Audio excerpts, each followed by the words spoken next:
All right, everybody, welcome back to another episode of another Bourbon Show. The first take was shitty, and Steven's a little bitch, so we had to start this one over. But tonight we are going to be drinking a whiskey. I'm going to to leave that one in because I'm a nice guy. Continue, Dan.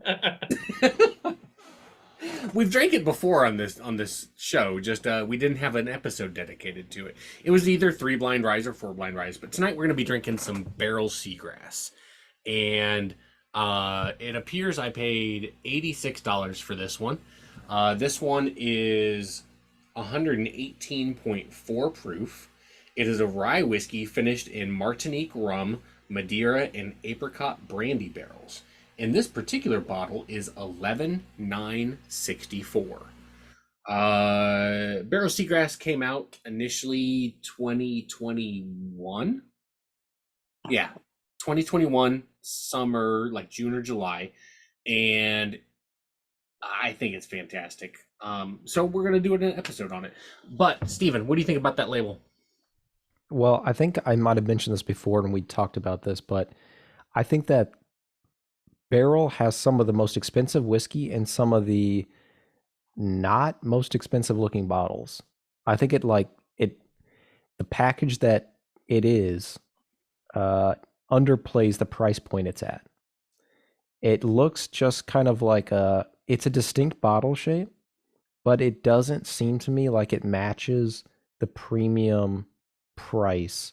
The badge, I think, is good. You can tell them apart easily from a distance, and you can tell that it's the badge itself is a Barrell product from a distance. I like the uniform look they're going with, but something about it just feels very simple, very basic. It doesn't feel like you're getting this premium experience that I have complimented some of the other bottles for. Even some really cheap bottles, I think, give you a better premium looking experience. You feel like you're spending a little bit more money, whether you are or aren't. Because of that, it drives down the rating for me, and I just give this guy a 5, a straight 5, because I think it's middle of the road. I think they're not pleasant looking labels, but they don't really speak much to me. They are just typically, 2 colors on that badge and then the name. You also don't glean very much because of their names. You don't glean very much about what that whiskey is just by looking at like Seagrass. Does not really mean anything on its own. So all that stuff, I'm glad they're doing it because the variety is the spice of life. It's what, makes it's another product out there that's doing something different, but it's none of the stuff I typically look for. So very run-of-the-mill road on my scale. Yeah. Ryan, anything you want to add? I really like the colors. I kind of like how it's simple, and I think when the bottle's completely full of whiskey and not, I think yours kind of half drank, but when all the liquid's in there, the bottle looks really cool with that green and blue. But I see what you're saying, Steven. There's just a lot of empty space on that bottle. I kind of wish the logo itself was a little bit bigger and maybe a little more central on the bottle. I mean, I see what they're doing to look a little bit different. It's just, a little more parody would have been nice, but I still think the colors are cool, and the color of the whiskey is really nice too. So I think it all stands out pretty well together. One thing I wanted to mention is that, so if you're not familiar with Barrell, Barrell doesn't distill anything. They're a non-distilling producer. They source everything that they bottle. This particular rye whiskey is sourced from MGP, Barton, 1792, Dickel, and a Canadian whiskey producer.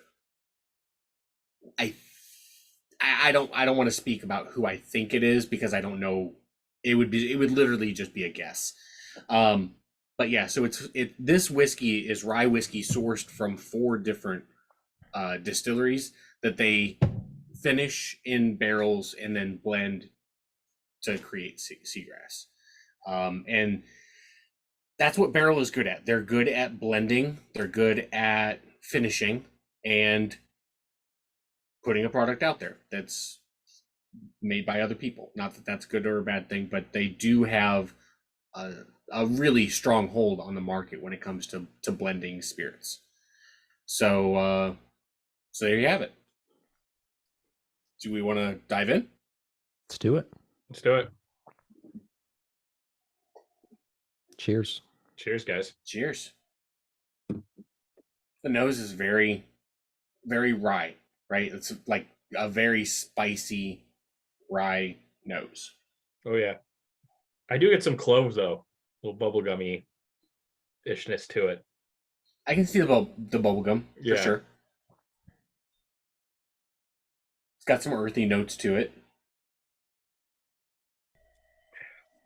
Ooh.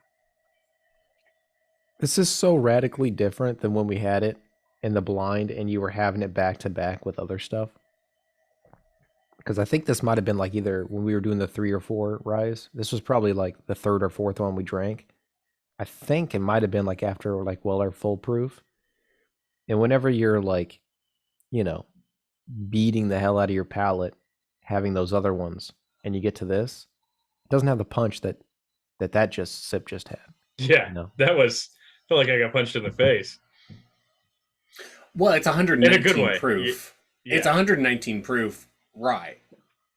So it's a spicy boy, right? It's spicy, it's hot. I do think that it's easy to sip, but it's just packed with strong, potent flavors. Yeah. But I don't get I don't have to I don't have to shake it down. It's not rough. It's there's clearly, you know, artistry at play to make it a good taste with such an impact. But I wouldn't say it's easy to drink. It's easy to drink. To say it's easy to drink is to lose perspective on the average drinker, I think. It might be easy to drink for people who have a bourbon podcast. Yeah. I think that it's Okay, fair. I think that it's an intimidating one, but no more intimidating than anything that proof. Yeah. Yeah, that's fair. Do you put any water in this at all, or do you just drink it as is? I drink it as is. I drink it neat. From the nose to tasting it, I did not expect it to be. I was like, whoa, right off the bat. But it doesn't leave you like, the hug's not too long, if that makes sense. Like once it hits the back of your throat, it's like, whoa, that's strong. And it goes down and it's kind of, you know, a lot of sweetness to it. It leaves my tongue numb. Like the middle back of my tongue. It feels that heat for a while. Strong. Yeah, I think it's good. There was just a burst of flavor from it whenever I first had it. It was almost like a whiskey starburst or something like that. Like it was just immediately like a rush of flavor. I had the most flavor though with the very first sip. So I feel like my tongue has just immediately gotten numb, like what you talked about. And there's an overall like numbness in my mouth, which like in the roof of my mouth and everything, which I have not gotten from like any other whiskey, basically. Not to this level anyway. And we've had stuff that was higher proof. So oh yeah. It's it's an intense one for sure. Like if you want to do dirty things to your wife's mouth, have her drink this. Yeah, if you want to do dirty things to Dan's wife's mouth.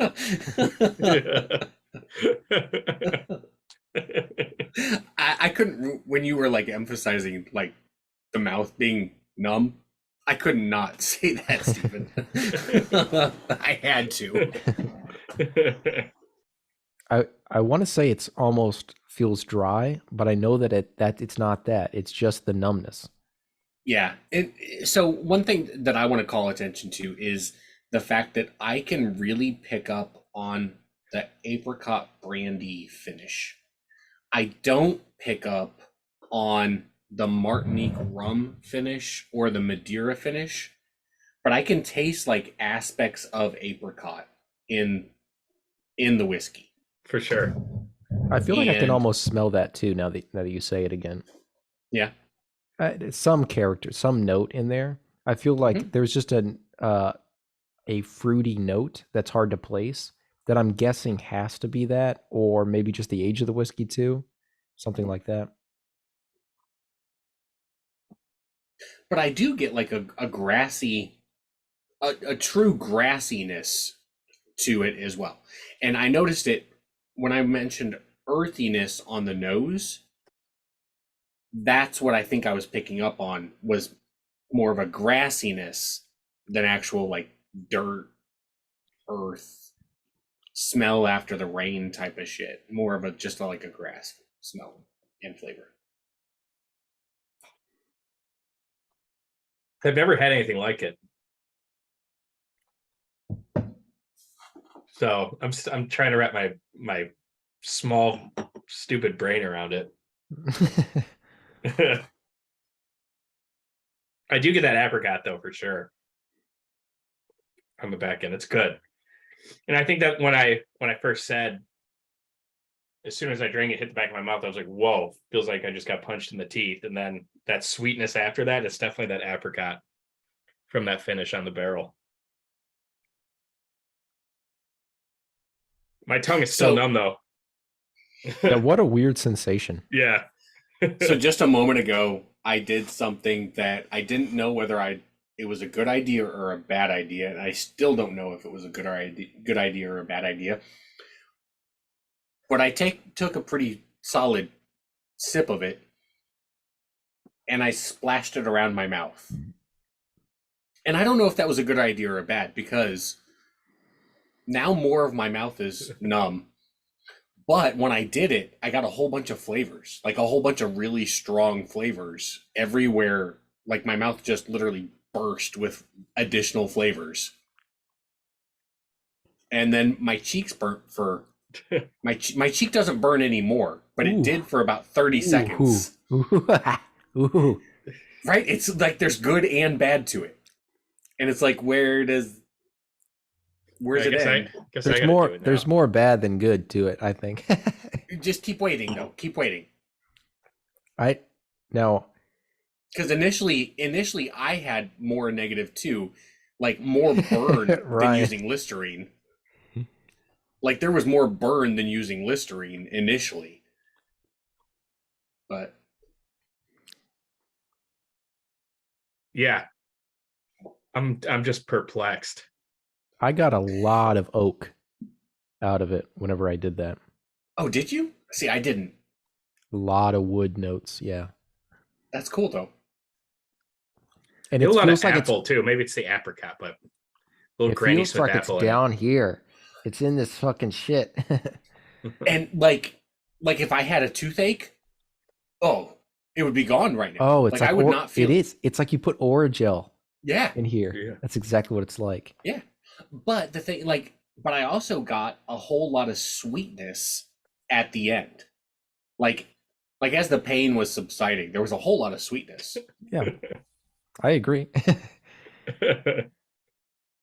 What a weird one. This is one that you have people try if they're just getting into whiskey, I think. And you're just like, hey, here's, and particularly people who are just getting into like bourbon and haven't had many ryes. This is one you give them, and then they either go like, wow, I want to try a whole bunch of ryes now, or they go, I will never stray from the path again. Yeah, I can see that. I honestly have no idea where I'm going to rate it. I don't know how I feel about it yet. Like, I feel good, but then after doing that, I was like, I shouldn't have done that. Yeah. It makes my teeth feel dirty, if that matters. There are multiple people who I know rated this as their favorite whiskey of 2021, like their favorite new release. And there's a couple people who have told me flat out that this is their very favorite whiskey. Like they would take this over a Weller Full Proof or a 107 or a Pappy or a fucking you name it. This is their favorite whiskey. I feel like this is one that you have to use sparingly. Just because of what it probably does to your palate, given Yeah. the abuse we feel like we're putting it through here.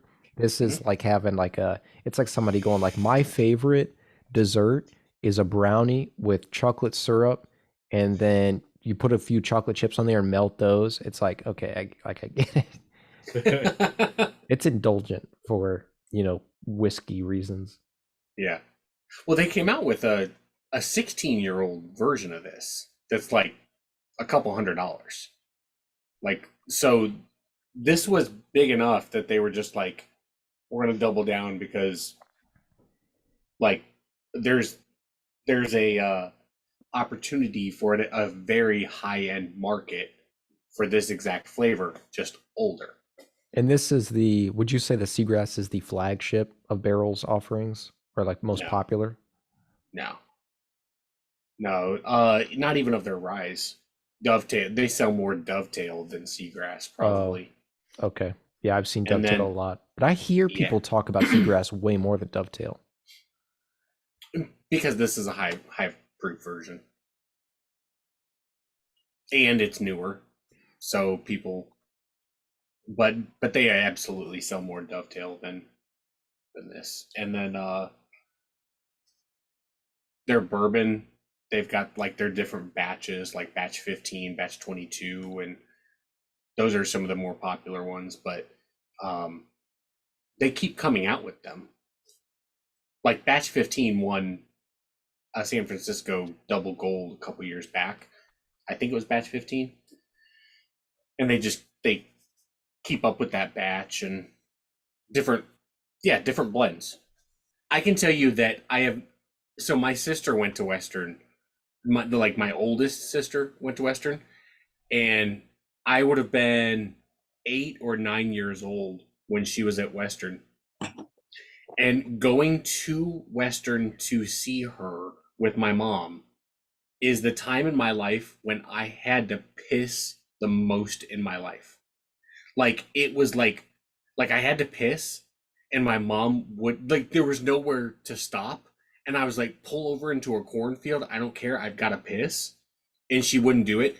I had to piss so bad that I was like sweating that I had to piss so bad. That's my only memory of going to Macomb and to Western.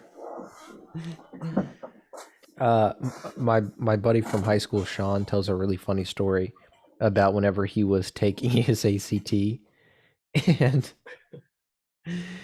and during the break we had that day, he misunderstood and thought we were going to get one more bathroom break, so he like drank way too much water or something like that. He got to the writing portion of his ACT. He got to the writing portion of his ACT, and like all the doors were like locked, all the rooms were locked. And he went up to the teacher and he goes like, "Can I please go to the bathroom?" And they like lock the place down when you're doing ACTs for whatever reason. Like they do not have to do this, but basically, he was told that if he were to go to the bathroom right now, it would void all of our ACTs. So he had to go back to his desk, and he says he was shaking and sweating because he had to piss so bad. And he's like, and I didn't want to void everyone's ACT. He's like, "You're welcome, I did this." And he's talking about how like he has this theory now because of that day, that the longer you go without pissing, Dan, to your point, the longer you go without pissing, the more percentage your body becomes piss. And just it's like you start like you're just getting rid of it however you can. And then he said that he was like all of his energy was going into not pissing himself during the ACT like writing portion. So his The portion that means the least, too, yeah, probably, right? his portion, he literally did like for the prompt, he said he did like a 2-sentence intro and a 1-sentence conclusion, and that was it. No body whatsoever. And he said because of that, he's like, I know that was the reason they put me in like remedial English classes at SIUE. He's like, it held me guaranteed. back. And he said that, so the way the ACT works, I don't know if you guys remember for the writing portion. I've never taken it, so I don't know. Okay, so there's apparently, we were told this ahead of time, but there's 2 judges that each can give, I forget how many, like maybe like 5 points each for a total of like 10. It's out of 12, I think. That's a 12. Okay, Each so six, six. And that's your combined total. So two people judge it, give their 1 to 6 score. He got a 3. And his only takeaway was, I want to meet the guy who gave me a 2.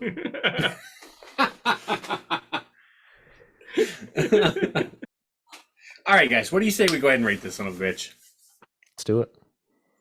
All right, let's who wants to go first? Not I'll me. go. I still don't know what I'm going to rate it. I'll go. I think I've been comfortable with my rating for a while. Okay. 8.8. Damn. Wow. Coming in hot. Yeah, just you like are. this. Just like this. 8.8. It's just so Wow. flavorful. It's Yeah. just for all the, if you're gonna go this high proof, if you're gonna have this much punch, it's got to back it up, and I Yeah. think it does. It's not something I'm gonna be in the mood for every time, and it's not something I'm gonna recommend to everybody. But I think if it's up your alley, I think you're gonna enjoy it a lot, and I think, and that's where my rating comes from, because I do like it. That being said, if Ryan were to come in, and I don't know what he's gonna give it, but let's say he gave it like a 6 or something, or a 5, I think that would also be a fair score for somebody's palate. I can't see giving it under a 5 personally, but I could be convinced as well, because it is a divisive one. And I could see it turning people away. Like I said, I could see it turning people away from Rise. But if it strikes you as it strikes me, then I think you're going to give it just as high of a score. It's really flavorful. It is pleasant to drink, even with all the kind of weird numbing sensation we had. It's just it's a medicinal, very high alcohol content whiskey, but it backs it up with all the flavor that can come from that. It's not an empty proof, if you will. So yeah, that's my score, 8.8. Damn. Wow. Good for you, Steven. That's high. That's high praise. That's high praise. Ryan, do you want to go next, or you want me to go No, next? you go. All right, easy for me. Easy for me. It's a 9.0. It's a 9.0. It's one of the very few bottles that, okay, so on TikTok, I make fun of everything. Very rarely do I do like recommendation types of videos. That's just not my thing. There's so many people that do that type of stuff that I just don't. This is one of the very few bottles that I ever tasted and immediately was just, y'all need to try this. This is that fucking good that you need to try it. Don't get me wrong. This is not a beginner's whiskey.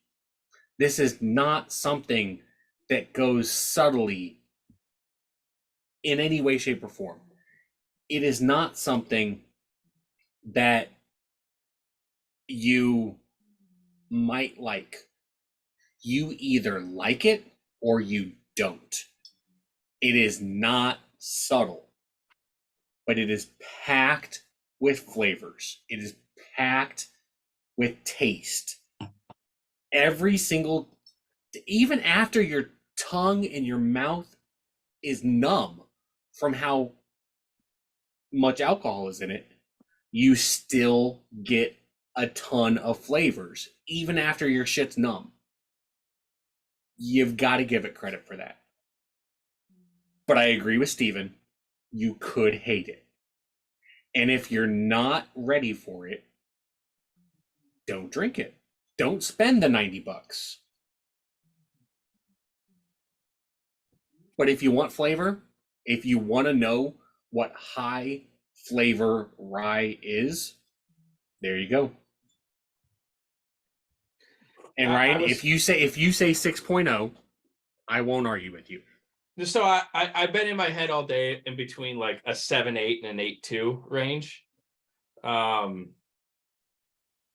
And I'm still, I guess I'll bridge and I'll go a solid 8.0. I'm just totally perplexed by this. It's something unlike I've ever had. And I feel like maybe right now I'm just not appreciating it as much as I should. Like I mean, the flavors are awesome. The apricot brandy cask, I mean, at the end is great. You know, I love that clove bubblegum smell to it. When you get on the nose. That first drink like really punched me in the face. To the point where for about 15 minutes there, I was scared to drink it a little bit. And I'm not scared to drink it anymore. Like, and I know I say this a lot, but it's truly a one sip whiskey you could try and be like, I'm never gonna have a sip of that again. It was just so weird and different. But I think if you But do that, that's a mistake. that's the point I was getting to as well. Every sip I feel like I taste something different, and it feels different on my palate, and after I drink it and it goes down, it tastes different. It's so complex and packed with flavors. Looking at what it was aged in, you know, I was hoping we'd get a little more sweeter notes than we do, and we still get a lot of those, but seeing what it was aged in, I was like, oh, this might be decadent. I was not expecting it to taste like that when I had it. And I mean, it's truly one where I feel like, you know, I'm going to drink the whole sample, but I mean, I have most of it gone now. So that does say a lot. And I feel like the next time I drink this, if I come down and visit you, Dan, if you got a bottle, I'll drink it. I'll be like, oh man, this is so good. But my first time having it, I feel like it's a whiskey you need to have multiple times, not all the time, on occasion. The more you occasionally drink it, you know, bust it out for whatever event, the more you're going to appreciate it. Like I said, my first time having it, I'm giving it an 8.0. Next time I drink it, it might be a 9, you know, it might be an 8.5. Who knows? But there is just so much flavor in that. And I'm just as perplexed now as I was when I first had it. Yeah, I would, again, I want to reiterate that I would love to see what was said about it when we first had it on that 3 blind rise, 4 blind rise, whatever, whichever one it was. I don't remember. I hope we didn't have it first, because I feel like the I other don't ones think we we wouldn't did. even. No, there's no. I mean, if we did, I we don't think probably we wouldn't did. have been able to taste the other ones. Yeah. It shapes it so much though, whatever you have around it, you know. Yep. But what a good episode. You're going to love this bottle or you're going to save like $90 and both are a really good outcome, you know? Yeah, 100%.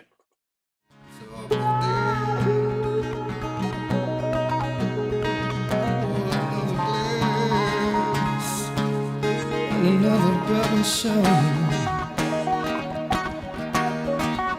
Another brother show. Another brother show.